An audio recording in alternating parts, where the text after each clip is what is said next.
అదే RTV app వార్తల్ని క్షణాల్లో చదివే అవకాశం ఉంటుంది. ఒక న్యూస్ పేపర్, ఒక టెలివిజన్ ఛానల్ మీ చేతుల్లో ఎప్పుడూ ఉంటాయి. అదే కాకుండా 10 సంవత్సరాల కాలంలో బీఆర్ఎస్ పార్టీ ఏం చేయలేదు కాబట్టి వాళ్ళ పర్ఫార్మెన్స్ తెలిసిపోయింది హైదరాబాద్ ప్రజలకు.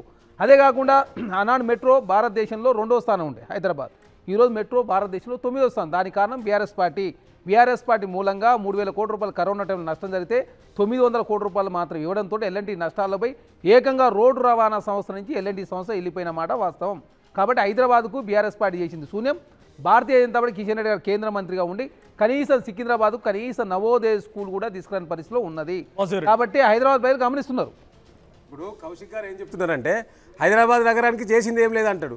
ముక్కులో వేలేసుకుంటారు నీ మాటలు వింటా అంటే జనం. ఎందుకంటే దానికి ప్రధాన తీర్పు ఉన్నది కదా, ప్రజా తీర్పు కళ్ళ ముందు కనిపిస్తున్నది కదా మనోజ్ గారు. హైదరాబాద్లో మొత్తం చుట్టుపక్కల 26 అసెంబ్లీ స్థానాలు ఉంటే ఒక్క స్థానం కూడా గెలవలేదు కదా. ఇక మీరు హైదరాబాద్ నగరానికి ఏం చేయలేదంటే ఎట్లా? ఇలా హైదరాబాద్ నగరం మీరేం చేసిండ్రు ఈ 2 సంవత్సరాలు? చర్చకు సిద్ధమా? మనోజ్ గారు 11 ఏళ్ళు ఇది తెలంగాణ రాష్ట్రం ఏర్పడి 11 ఏళ్లలో మీరు 10 ఏళ్ళ అధికారంలో ఉన్నారు, 2 ఏళ్ల పాటుగా వాళ్ళ అధికారంలోకి వచ్చారు. కేంద్ర ప్రభుత్వం 10 ఏళ్ళ అధికారంలో ఉంది.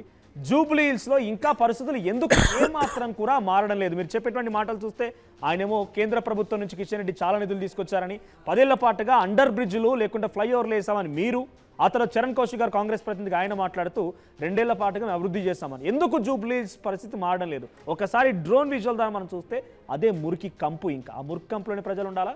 చరణ్ గారు సార్, ప్రధానంగా గుర్తుపెట్టుకోండి, ఇప్పుడు ఎందుకు హైదరాబాద్లో 150 రోజులలో 90 రోజుల సంది వర్షం పడతా ఉంది హైదరాబాద్. ప్రధానంగా అదే కాకుండా హైదరాబాద్ సంబంధించి కావచ్చు తెలంగాణ రాష్ట్ర వ్యాప్తంగా ఈ 3 నెలల కాలంలో కొంత స్తబ్దుగా ఉన్నమాట వాస్తవం. కాబట్టి కాంగ్రెస్ పార్టీగా 1,20,000 కోట్ల రూపాయలకు సంబంధించి కేంద్రానికి సంబంధించి నిధులు ఇవ్వని చెప్పేసి అనుమతి ఇవ్వండి అని చెప్పి కోరితే కేంద్ర ప్రభుత్వం అనుమతి ఇవ్వలేదు.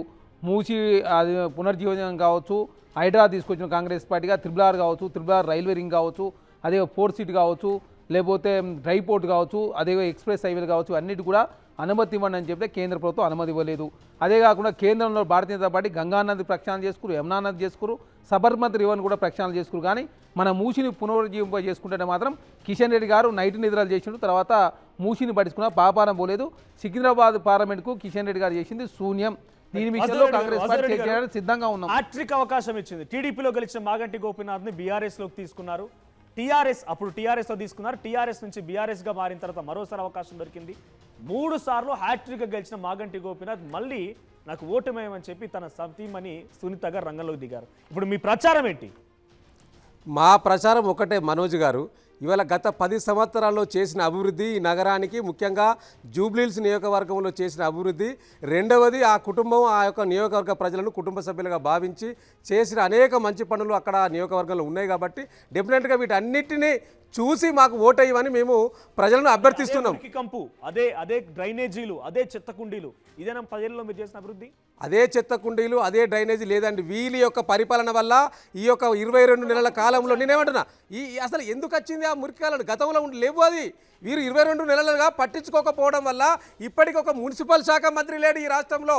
ఈ యొక్క నగరాన్ని సుందరీకరణ చేయడానికి, ఈ హైదరాబాద్ ప్రాంతాన్ని మిగతా మున్సిపాలిటీలను కనీసం రివ్యూ చేసి ఆ మీటింగ్ పెట్టడానికి కూడా ఒక మున్సిపల్ శాఖ మంత్రి ఇప్పటికీ నియమించకపోవడం ఈ ఎవరి దౌర్భాగ్యం? ఇదంతా కాంగ్రెస్ పార్టీది కాదా? రేవంత్ రెడ్డి గారు కాదా? సో కాబట్టి ఇలా మేము అందంగా సుందరీకరణ చేసినాము, అనేక పార్కులను డెవలప్మెంట్ చేసినాము, అనేక ఫ్లైఓవర్లు నిర్మాణం చేసినాము, అనేక అండర్ పాసులు నిర్మాణం చేసినాము.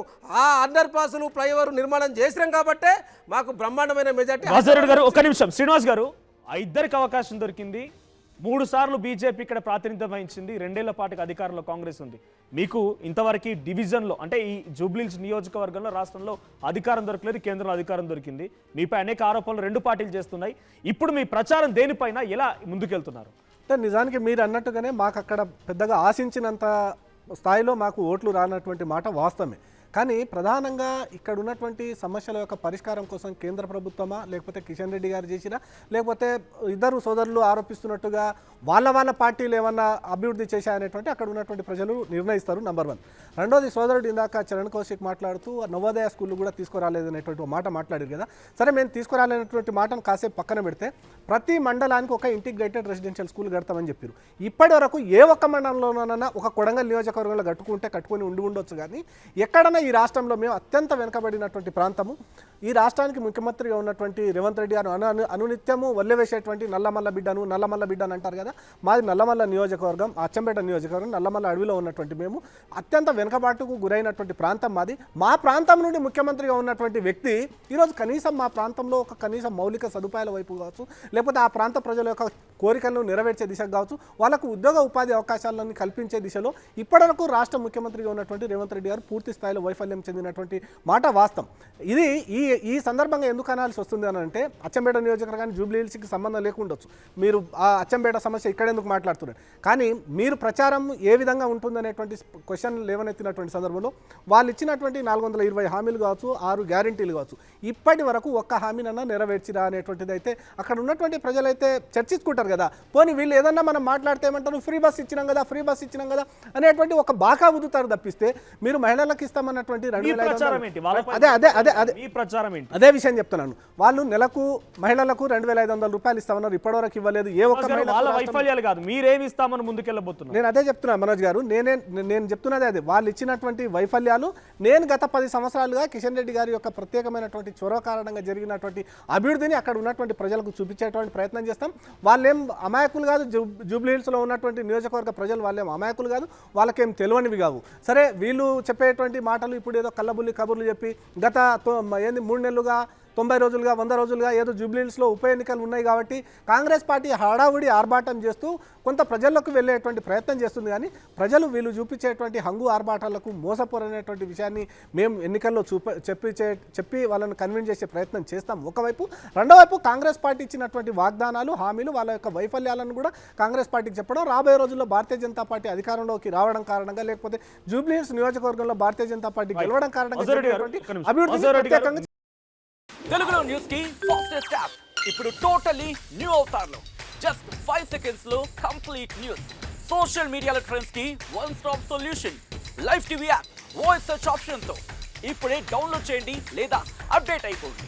యాప్ లింక్ డిస్క్రిప్షన్ లో ఉంది.